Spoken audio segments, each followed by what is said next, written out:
Hello everybody and welcome back to Let's Talk Grand Strategy, where today we're going to ask the question, what happens when you add the Umayyad Caliphate in 1444?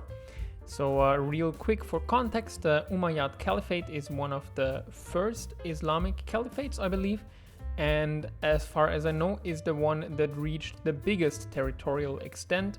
So it's one of the largest empires that ever existed, and I just thought it would be interesting to see what would happen if we added them into the game, which pretty much of course means that a lot of the Islamic provinces in the map now all belong to one country, which is easily the strongest country in the world with the most provinces, the most development, 99 fours. So yeah, let's hop right in. I created the Umayyad Caliphate out of Arabia in the game, just so you're, in case you're wondering, I modded it myself. I decided to make them white on the map since I believe white was the imperial color of the Umayyad dynasty, so I think it was fitting. Also their flag is white, so yeah, thought that would fit very well. And let's take a quick look at the setup of the Umayyads. So how strong are they starting really? I decided to give them a really weak leader for the start because I thought, they're already overpowered enough, so we don't need to strengthen them even more by giving them a strong leader too. But other than that, their economy is not the greatest, although they can easily fix that by just deleting some armies or getting rid of some force, but we'll see if the AI is smart enough to do that. And one of their major problems in the long run might be might be religion, since for example they own most of Iberia, even some parts of southern France here, and all of that area is of course Catholic. Also they have Ibadis, they have Shias, Coptic people, so they have lots of religions in their borders that they will need to manage. Maybe the Arabian ideas that they have might help with that. I believe, yes, they are getting a missionary through the ideas, so that might be very helpful to them. And yeah, the other big problem that they might run into is cultures, because even though I believe they start with, yes, quite a lot of accepted cultures, still the majority of their country is non-accepted cultures, which could also definitely cause some problems long term. So yeah, I hope we're gonna have an interesting game. I believe the big question here is gonna be, can the EU4 anti-blobbing mechanics, can they bring the Umayyad Caliphate down, or will this caliphate rule supremely and take over, even more territory than they already hold? The biggest thing that might get them down is, of course, that they will be dramatically over their governing capacity. They have lots and lots of possible rebellions rising up, and also many countries still exist that want lots and lots of land back from the Umayyads, such as the Mamluks over here or the Castilians over here. I'm gonna hop into observer mode, unpause the game, and tell you as soon as something interesting is happening. All right, the game is running. We have started. Some statistics that might be also interesting to look at. The Umayyads are currently gaining 1,500 men each month and have a maximum capacity of 150,000 manpower. Also 400 sailors and a capacity of 40,000 sailors. They have a very high legitimacy. I'm sorry, I can't pronounce this English word very well. They're starting with, Tech 3 like everyone else. And if we look at some more stats here, they are of course starting with the most development in the world by far, same as with the manpower, most manpower in the world by far. Also of course the biggest military, although not that far ahead of Ming, but still a significant lead, especially in terms of their force limit. And then if we go into income, yeah, definitely also the biggest income in the world, twice as much as Ming, like 5 times as much as the next country after that. So really strong start for them. We just look, are we seeing, yes, there's definitely some rebellions that are already forming in the Umayyad Caliphate. I would say that these rebellions on their own are probably not going to be enough to bring them down, simply because, well, the Umayyads, as we see, have over 100,000 men, are getting 1,500 manpower every month, so there's going to have to be more than some in isolated small uprisings in some areas to really bring this caliphate to its knees. Interesting, so we already have the first war, and the Umayyads are trying to conquer Makuria, which is a small country down here in Egypt, which will of course be absolutely no problem for them to win. But the interesting thing here, I think, is that as we're seeing here, they're already over 500% above their governing capacity, which already gives them quite significant negative modifiers. And now, of course, they're adding even more land to that. So I believe the smart move here would have been to try and consolidate the lands they already have and not try to expand, at least in the early game. But, well, the AI is going for a different strategy, and we're also seeing the AI is not good at managing its economy. It's never really good at doing that in EU4, of course. While their losses are not too significant per month if we look at their total income, but still they're already on 3 loans, so this might also not be good for them long term. And we have the first rebellion happening, which is an uprising of Portuguese separatists, 18,000 of them. Again, of course, this will be no problem at all for the Umayyad armies to crush, but it will help drain their manpower a little bit. By the way, just in case you're wondering, I don't have anything against the Umayyads. I added them to the game after all. I just think we're going to have a more interesting game if they break apart, or if at least they struggle to keep their empire together, than if we just see them blob without any limits. So that's why I'm personally kind of hoping that they will fall apart, but of course we'll see. And now we're seeing the Peasants' War probably going to start soon in the Umayyad Caliphate, which could really bring them down. I think this is a disaster that gives you lots of rebellions, and gives you a lot of national unrest, so gives you lots of rebellions through that.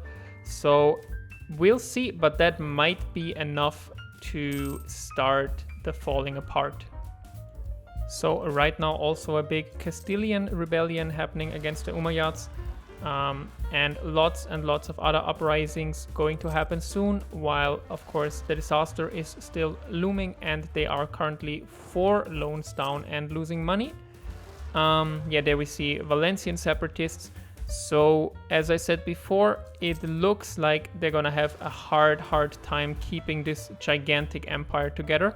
So the interesting question then of course becomes, how much of it can they keep together? Like, how much of it will it only be limited to Arabia, or are they going to be able to hold a majority of their land and only lose some outer provinces?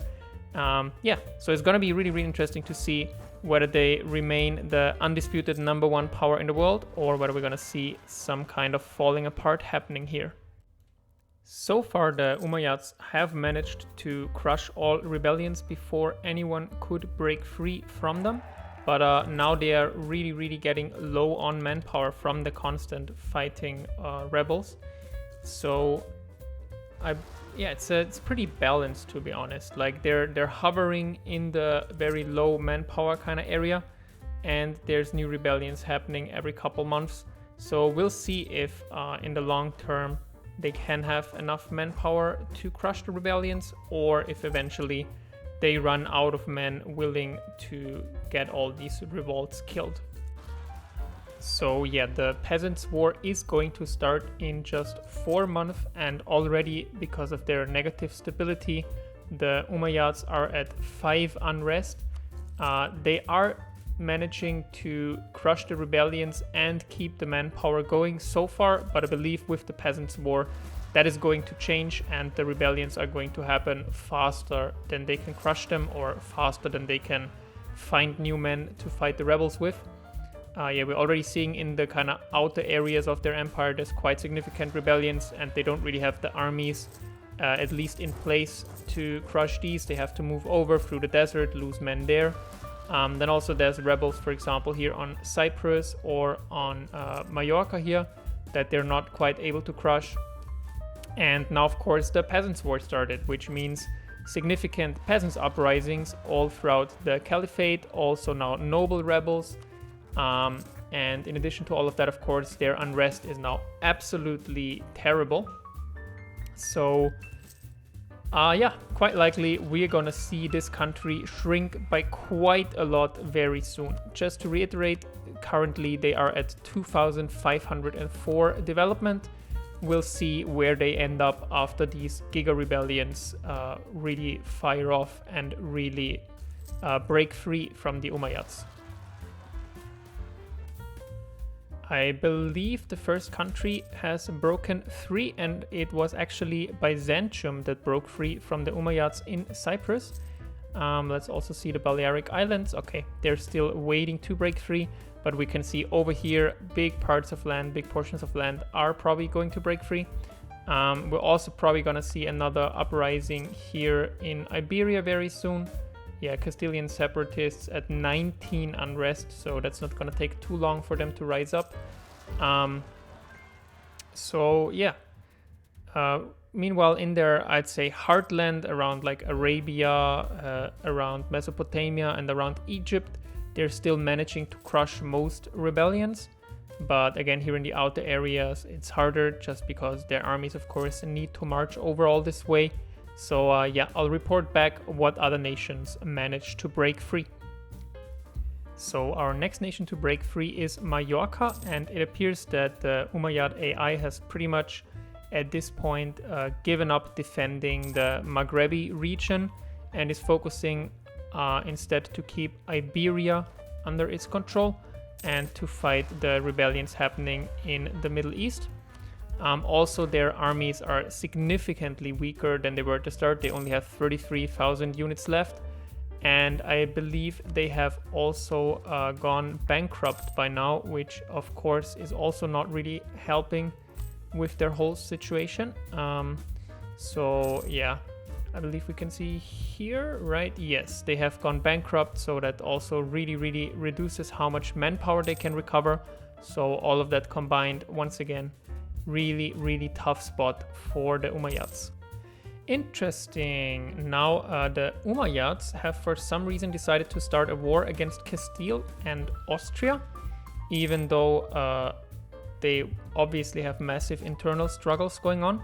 And even though, to be honest, a Castilian-Austrian alliance might at this point even be stronger than the Umayyads. Austria probably still the Holy Roman Emperor. Let's just really quickly check. Yes, Austria is the emperor. So Austria can probably bring a massive army if they manage to get it through all these lands somehow. And even the Castilians, considering how little land they hold here in northern Iberia, have quite significant armies. So this might result in, well, in losing this war, obviously, for the Umayyads. Also, they just lost significant territories here, so they now maybe can no longer march through here unless they get the rights from Tlemcen to move armies through. Also, Morocco might break free soon, and Umayyad peasants are also ravaging southern Iberia. So all of this might result in Castile actually reconquering parts of Iberia. Just as a reminder, Castile, of course, still has its cores on Iberia. Also, Austria coming in with quite big armies now through France, helping out its Castilian allies, and I don't believe the Umayyads are going to be able to send over armies to really stop the Austrian-Castilian advance here. Well, at least their bankruptcy has now ended, it seems, so they're once again getting about 1,000 new recruits every month, which is really going to help them, but still at the same time, constant new rebellions happening, and of course they're losing the war to Austria and Castile, so a little, maybe, yeah, a little positive for them, but definitely not a turnaround in their overall situation yet. Also, now we're seeing Castilian separatists that are for some reasons fighting Austria, which, oh, okay, never mind. Actually, they're not fighting the Austrians, I guess. That would have not made any sense. Also, Portuguese separatists here now, I believe. And of course, still Austria and Castile sieging them down in Iberia. Oh, the Austrians are fighting the Castilian separatists. That does not make sense, since Austria is actually allied to Castile and trying to help them regain lands in Iberia. So, but I believe it's just how the game mechanics work, and there's not really anything, of course, to be done about that. In the Middle East, they are managing to hold Egypt quite well, are managing to hold Arabia quite well, but are struggling once again in the kind of outer regions. So here in the Caucasus and also a little bit over here towards Central Asia. Really, really big rebellions now also happening all over Persia, and the Umayyads are still occupied trying to re-siege forts in Egypt and the Levant, so they might not be able to stop these rebellions in time. Once again, the AI not being too smart and killing Umayyad rebels while fighting the Umayyads, but yeah, that's how this game is. And we can see that the Umayyads have now signed a peace with the Castilians and Austrians, and Castile has gained quite a lot of provinces in northern Iberia. And overall, the Umayyads are doing a little better now. They're once again at 100,000 units at an okay amount of manpower every month. But overall, their situation is still very, very grim, especially if we look over here. The amount of rebellions happening here is definitely going to be too much for them, and we're definitely going to see more countries break free soon, I believe. And also we can see that their unrest over here is still at 14, so there's still constant new rebellions in the Caliphate. I don't know what happened exactly, but the Umayyads now down to 8 units in the field and down to only an income of 70. That might of course be due to the rebels, but I don't know what killed all their armies. Maybe they just lost them to rebels and I wasn't paying enough attention. And once again, they're doing a really stupid war, starting a war against Aragon this time. So while of course they are the stronger country in their current situation, I don't really believe this is a good move at all. We might even see Aragon retaking some of its cores here in eastern Iberia. I believe Karabakh here is the first nation in their eastern half of their empire that has broken free from the Umayyads, but definitely, as it looks, is not going to be the last nation that breaks free. Another war. This time the Umayyads are attacking Morocco, which of course is maybe a more realistic war for them to win since they can actually reach Morocco over land. But at the same time, of course, they're still in a pretty hopeless situation with the amount of rebellions going on. So yeah, not a smart move of them to start more wars like this. Another quite significant loss for the Umayyads. Tunis managed to break free from them, interestingly without the province of Tunis itself for some reason. Also they pieced out the Aragonese, but are losing the war to the Moroccans. Or well, here it says they're winning, but it looks like Morocco is occupying all of the Moroccan provinces.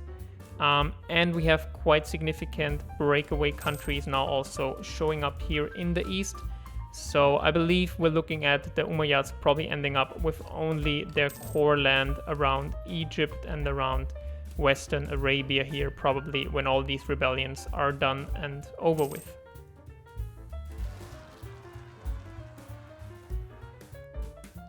The constant warfare has also meant that the Umayyads are quite a bit behind in technology, which is also obviously not going to be helpful in all of their struggles. And we can see that basically Persia is completely lost at this point, as is most of North Africa. They still have more than half of Iberia, so they might be able to hold that.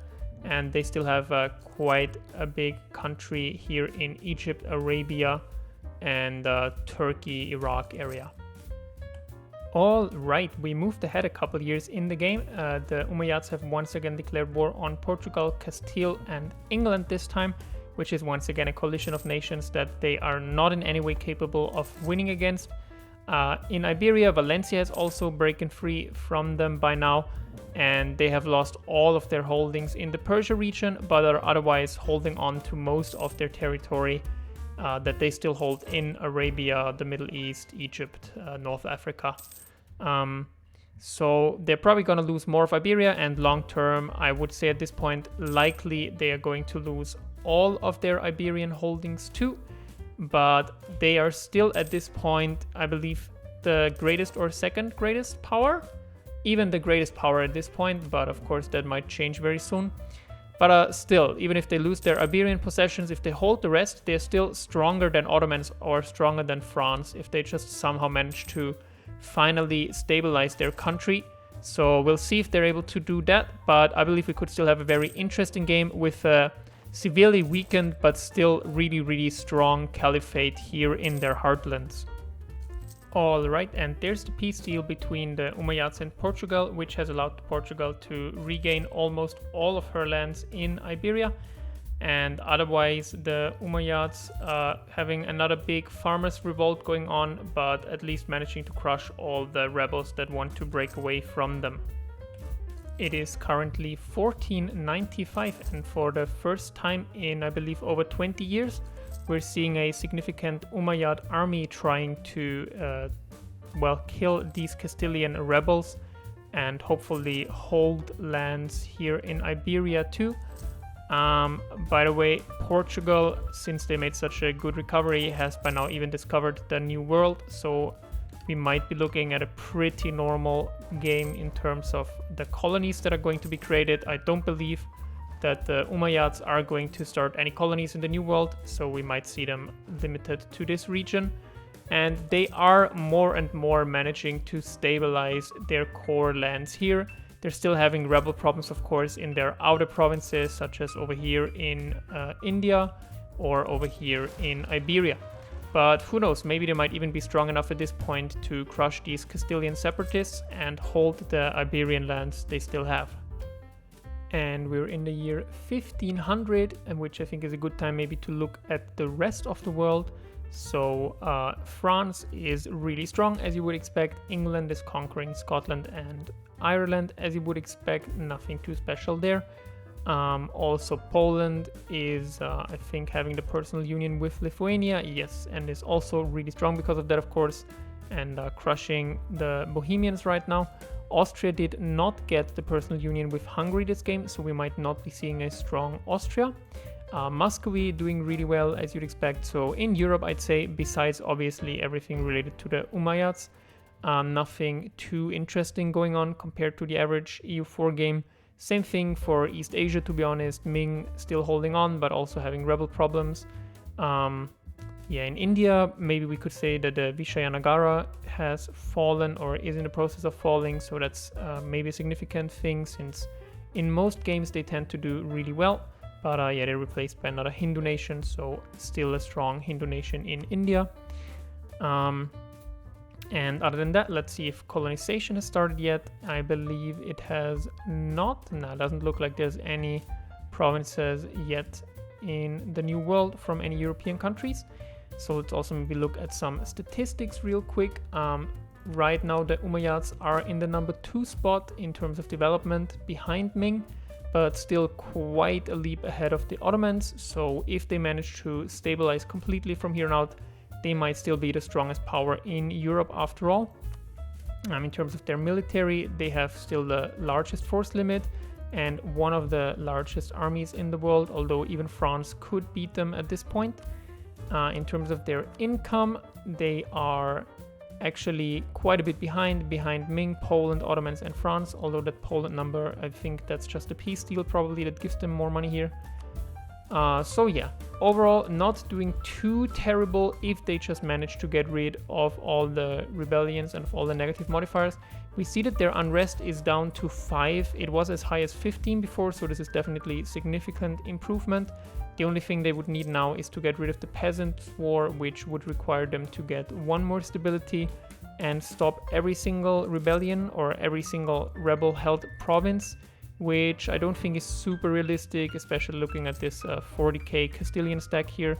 So the peasants' war might be going on quite a while longer in the Caliphate, but when they eventually manage to beat that, then they might really be able to stabilize their country and still be a great power.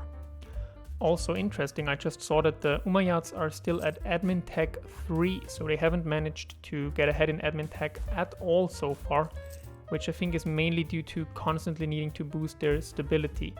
Also their unrest even lower now, they're getting some quite good modifiers, so they might be able to end the peasants' war soon if they somehow find a way to kill this big Castilian stack in Iberia.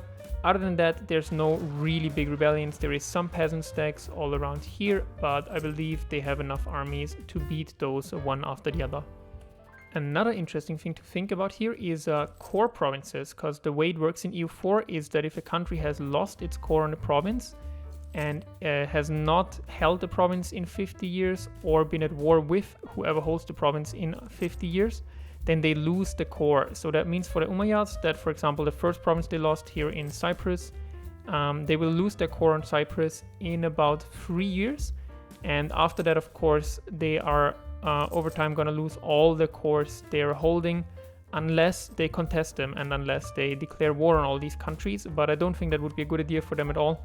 I think it's best for them to just let these cores go and try to consolidate their core land, and then as soon as they're in a very strong position, maybe they can try to reconquer some of the lost lands in some regions at least. Another really dumb war here from the Umayyads, they have declared war on Tunis, which also brought in the Ottomans. So if we are only looking at the numbers, then actually it looks pretty balanced between the Umayyads and the Ottomans. Of course, the Umayyads still in a, well, much better than before, but still not in a perfect shape at this point. So I don't think it's going to help them out at all to be at war with the Ottomans, and I believe that this is going to be an Ottoman Umayyadi victory, which might cost them some land around here, which, well, might not be the worst thing ever for the Umayyads. They still have quite a lot of land, are quite a lot over capacity, so losing some land won't really hurt them too much. But on the other hand, it also means, of course, losing manpower, probably losing stability, probably having more rebellions due to war exhaustion. So yeah, this might really end up hurting them and really slowing down their recovery process. Alright, forget everything I said about them slowly recovering. The Umayyads are now at 17 unrest. A lot of that is due to war exhaustion, but are also back to negative stability, still having the Peasants' War. So yeah, they're losing to Portugal, losing to the Ottomans, losing to rebels. It looks like we might see the Umayyads collapse even further and maybe even completely. Okay, finally now, after I think almost half a century of the Peasants' War, or was it more than half a century, the Umayyads got rid of that modifier and are finally now approaching no unrest in their country, which could again finally enable them to gain some stability and to maybe come back from this disaster they were in for the longest time. One thing that is really going to hold them back though is their technology, which is terrible. Their admin tech is still at 3. If we look at a good country, yeah, 9 is like the tech of a good country. Even the Ottomans, who need lots of admin to core all their new conquests, are at 7.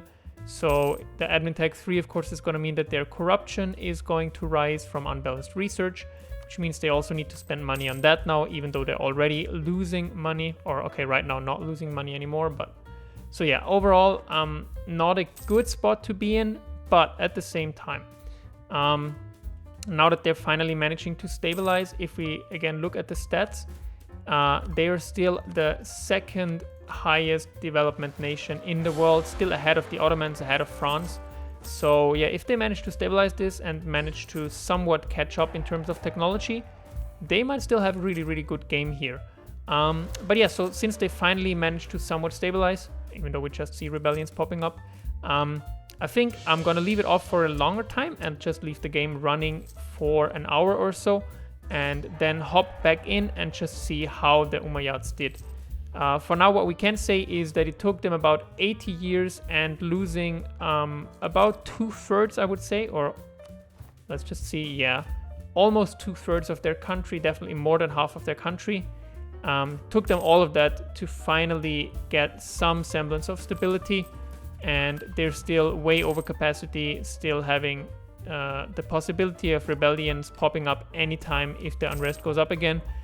At the same time, yeah, really, really strong in terms of development, really, really weak in terms of technology. We'll see how they do. Okay, everybody, so it is 1547 right now, and as you can see, the Umayyads are right now even losing to several of the countries that broke free from them. They've lost most of their cores, and in terms of technology, they are still at admin tech 3 and also falling behind on mil tech by now. So I might leave this on running for a little longer, but I think it's already safe to say we probably won't see a big resurgence of the Caliphate at this point anymore. They're also at negative stability. They have rebellions popping up. They have quite a lot of unrest going on. So yeah, as a conclusion to the video, I think it's fair to say that yeah, the Caliphate didn't do too well at all. I think what really could have saved them is falling apart a lot faster in the beginning, and then consolidating their core lands around here, and then trying to catch up in terms of technology, trying to really stabilize a lot faster than they did here. They managed to stabilize for a little bit in between, but I think by now it's just too late. They've lost so many admin points and so much tech with that there's pretty much no way I think that they can catch up and become one of the stronger countries again here. They're still locked in this like constant cycle of rebellions and constant cycle of breaking apart. And also with no admin points, that also means they're still over governing capacity, even though they're only at 660 development at this point. So yeah, let's take a final quick look at the map. Well, I think you know what the map looks like in terms of the politics. If we look at diplomacy, we can see the Umayyads, yeah, in quite a lot of wars. If we look at religion, not too much changed. Nothing super interesting, I think, going on here. In terms of culture, also nothing too big going on. In terms of technology, as we saw before, the Umayyads really falling behind quite significantly. And then if we look at the score here, we can see that in terms of development, the Umayyad still on 3rd place, with Ming also having fallen apart apparently. But then again, if we look at something like military, the Umayyads are now quite behind, even in force limit, but especially in terms of their actual standing army, nowhere near any of the stronger powers. And also their income is, where are they even? Can I even find them? I can't even find them. So their income is quite catastrophically low, I think is the only way to phrase it here. And once again, still locked in all those rebellions. So yeah, thank you all so much for watching this video. Sorry it's not turned out as interesting as I hoped it would. I think maybe this kind of video, like just adding one big country to and seeing how it influences the game, maybe it lends itself better to Victoria 2 than to EU4, so I might do more of these in the future in Wiki 2. But anyways, let me know what you thought of this campaign, if I should try to do more like this in EU4, and I hope to see you in the next video. Bye bye!